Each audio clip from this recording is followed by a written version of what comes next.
துறையூர் வெறுப்பா துறையூர் அப்படியே ஒரு காலை எடுத்து வரணும்.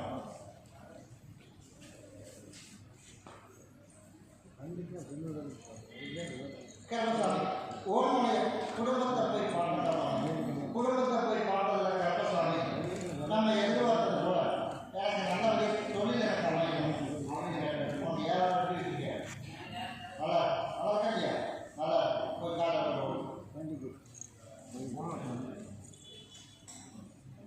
அதனால் நம்ம வந்து பாட்டாக்களை வச்சுருக்கோம்.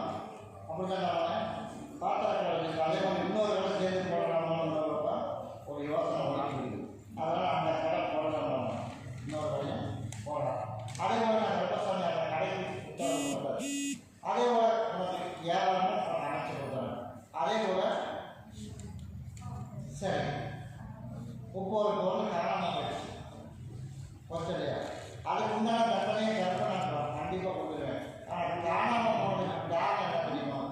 சரியா அதனால் ஒரு சில பேச்சுவார்த்தைகள் வார்த்தைகள் சரியில்லாமல் இருக்கு. நான் இருக்கேன் ஏன் முன்னாடியே வார்த்தைகள்லாம் சரியில்லாமல் இருக்கிறாங்க. அதுக்கு தான் நான் ஒரு எச்சரிக்கை விட்டுருக்கேன். சரியா உன் வடிவாசலுக்கு வரணும்னு நீங்கள் வேண்டிய ஆளுக்கு கேட்டு கூட்டிகிட்டு போனீங்க. அப்போ நீ கூட்டிகிட்டு போனால் எப்படி இருக்கணும்? ஆனால் வார்த்தைகள் மட்டும் சரியில்லையே. நல்லா யோசிச்சுக்கோங்க. நீங்க என்ன பேசுகிறோமா? நான் வந்து என்ன பேசுனா நான் சொல்ல வரலாமா? நீ அந்த வாகனத்தில் போய் பேசிக்கிறீங்க. உனக்கு மன்னிப்பு கொடுத்துருக்கேன். ஒரு டைம் யோசிச்சு பார்த்துக்கேன்.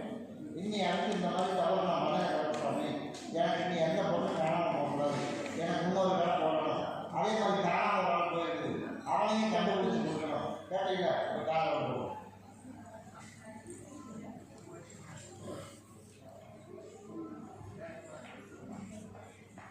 அதே போல கருப்பசாமி காணாமல் போனவங்க ஒரு 5 மாதத்துக்கு ஒரு மண்ணுக்கு தண்ணி போடுற மாதிரி நான் டாக்டர் சொன்னேன். சரியா 1000 பேர் பேசினாலே எனக்கு மாலை பாட்டு வாங்கிட்டு தவறான அம்மாவாசை போடுறேன். ஆடி அம்மாவாசைக்கு எனக்கு வாழ்க்கை நடத்துது. நீ எதிர்பார்த்தது போல யாராவது கொடுக்கணும்னாலும் அத்தனை பேருக்கு மாதிரி நீ தலைமுறை நிற்கிறது.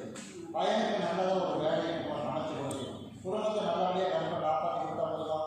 அதனால் மறைமுகமாக ஒரு சில தவறுகள் இருந்தாலும் கருப்பை நான் காப்பாற்றி கொடுத்து என்னோட இடத்துக்கு வரும்போது நீ சுத்தமாக வந்தது.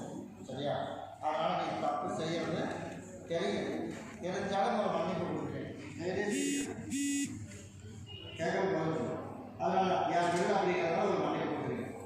சரியா அதனால் கருப்பசாமி மீண்டும் மீண்டும் புதுசாக எதுவும் உருவாக்கிக்கூடாது. சரியா முதல் சொல்லிட்டேன். புதுசாக எதுவும் உருவாக்கிக்கூடாது. அதுக்கு உண்டான மட்டும் கவனம் மறைமுகமாக சொல்லிட்டு போகிறேன். நான் கருப்பை கூடவே இருக்கேன். அதே போல் தொழில் பேச்சு கேட்காம ஒருத்தர் மாற்றி நடந்திருக்கேன். அதனால் அவனுக்கு என்ன பண்ண நீ சொல்லு. தண்டனை கொடுத்ததால மன்னிப்பு கொடுத்துடலாம். சரி இந்த ஒரு டைம் மன்னிப்பு கொடுக்குறேன். சரியா அடுத்த டைம் மட்டும் கொடுத்துருக்கோம்.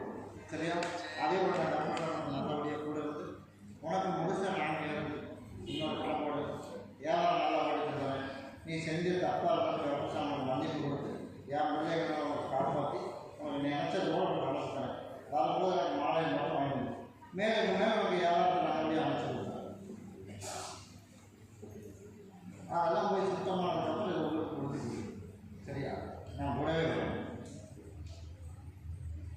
நீ இருந்து பார்க்க தேவையில்லாமல் நான் யாருக்கும் கூட வர வரும்போது அவனை கூட்டிக்கலாம். நீ அவளை வெளியில் நிப்பாட்டி வச்சுருக்கலாம். நீ கூட்டிக்கலாம்.